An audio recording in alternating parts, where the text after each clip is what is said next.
আজকে চলে এলাম একটা ইউনিক রেসিপি নিয়ে, ডাল দিয়ে পাটের শাকের রেসিপি। এই রেসিপিটা তোমরা যে এখনো পর্যন্ত খাওনি, অবশ্যই একবার হলেও বানিয়ে খাবে। খেতে হয় দুর্দান্ত মজার। বন্ধুরা, কথা না বাড়িয়ে ঝটপট রেসিপিটা শুরু করা যাক। এখানে আমি 150 গ্রাম পরিমাণে খেসারির ডাল নিয়েছি, আর ডালটাকে ভালোভাবে জল দিয়ে 2 থেকে 3 বার পরিষ্কার করে ধুয়ে নিতে হবে। এবার ডালের মধ্যে 1 চামচ পরিমাণে সরষের তেল, 3 থেকে 4 কোয়া রসুন থেতো করে, একটা কাঁচা লঙ্কা, ভালোভাবে একটু নাড়াচাড়া করে পরিমাণ মতো জল দিয়ে দিচ্ছি। এতটা পরিমাণ জল দেবে যেন এই জলের মধ্যে পুরোপুরি ডালটা সেদ্ধ হয়। নাড়াচাড়া করে ঢাকা লাগিয়ে সেদ্ধ হওয়া পর্যন্ত অপেক্ষা করব। 10 থেকে 12 মিনিট ভালোভাবে সেদ্ধ করে নিয়েছি। এবার হাত দিয়ে চেক করে নেব ডালটা পুরোপুরিভাবে সেদ্ধ হয়েছে কিনা। আর অবশ্যই বন্ধুরা, ডালটাকে পুরোপুরিভাবে সেদ্ধ করে নেবে। খুব সুন্দরভাবে ডাল সেদ্ধ হয়ে গেছে। এবার আমি কড়াইটাকে নামিয়ে নিচ্ছি। একটু ঠান্ডা হওয়ার পরে মিক্সিং জারের মধ্যে ডালটাকে তুলে নিয়ে ঢাকা লাগিয়ে ব্লেন্ড করে নিচ্ছি।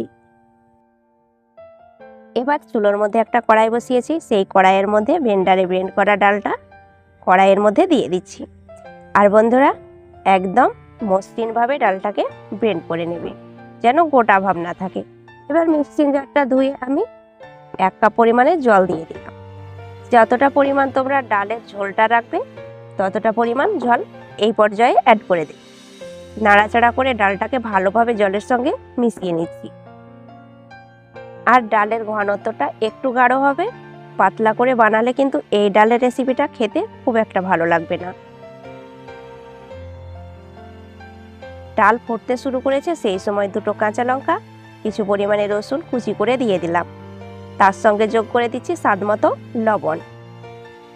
এবার বন্ধুরা, নাড়াচাড়া করে আবারও আমি 3 মিনিট মতো জাল করে নেব। ভালোভাবে বলক উঠে গেছে ডালের মধ্যে। এবার আমি দিয়ে দিচ্ছি পাটের শাক। পাটের শাকটাকে ভালোভাবে জল দিয়ে পরিষ্কার করে নেব। তারপরে পাটের শাকটাকে সরাসরি ডালের মধ্যে দিয়ে দিচ্ছি। আর বন্ধুরা, আমি 1 মুঠো পরিমাণে পাটের শাক ডালের মধ্যে দিয়ে দিলাম।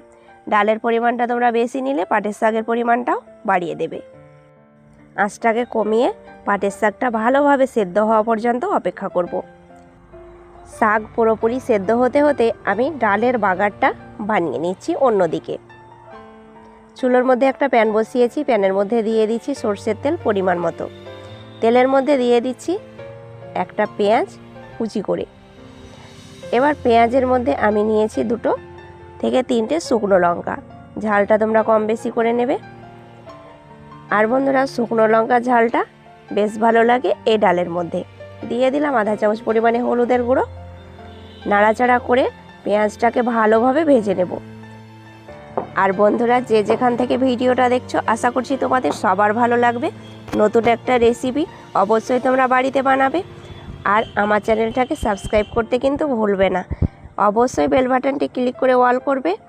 আমার নতুন নতুন রেসিপিগুলো তোমাদের কাছে পৌঁছে যাবে সবার আগে। আর ভিডিওটা ভালো লেগে থাকলে একটা লাইক করবে। বাগারটা রেডি হয়ে গেছে। এইভাবে মুচমুচে করে ভেজে নেবে। এরই মাঝে বন্ধুরা, শাকটা পুরোপুরিভাবে সেদ্ধ হয়ে গেছে। আর শাক পুরোপুরিভাবে সেদ্ধ হয়ে যাওয়ার পরে বাগারটা শাকের মধ্যে দিয়ে দিচ্ছি। আর এই শাক ডালটা একদম পুরোপুরি সেদ্ধ হওয়ার পরে বাগারটা দিয়ে নাড়াচাড়া করে জাস্ট নামিয়ে নেব। বেশিক্ষণ জাল করার কোনো প্রয়োজন নেই। শাক খুব অল্প সময়ের মধ্যে সেদ্ধ হয়ে যায়।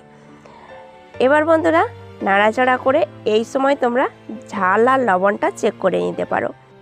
আর এই ডালের ঘনত্বটা কে কেমন পছন্দ করো সেই পরিমাণে রাখবে। কিন্তু বেশি পাতলা করে দিলে কিন্তু খেতে ভালো লাগবে না, তাই একটু ঘন করে রাখলাম। আর নামিয়ে নেওয়ার পরে আর একটু ঘন হয়ে যাবে। এবার আমি শাক ডালটাকে নামিয়ে নিচ্ছি। সরাসরি একটা বাটির মধ্যে ঢেলে সার্ভ করছি। আর বন্ধুরা, এই রকম ডাল রান্না করে তোমরা রুটির সঙ্গে, পরোটার সঙ্গে আর গরম ভাতের সঙ্গে, যেটার সঙ্গে খাবে খুব ভালো লাগবে। এই সুস্বাদু ডাল রান্নার রেসিপিটা কেউ মিস করবে না। অবশ্যই একদিন হলে বাড়িতে বানাবে। আর এতটাই মজার হয় যে যাকে খাওয়াবে সে বারবার খেতে চাইবে এই ডাল রান্নাটা। তাহলে আমার প্রিয় বন্ধুরা, আজ এই পর্যন্তই। আবার আসবো নতুন রেসিপি নিয়ে। ধন্যবাদ।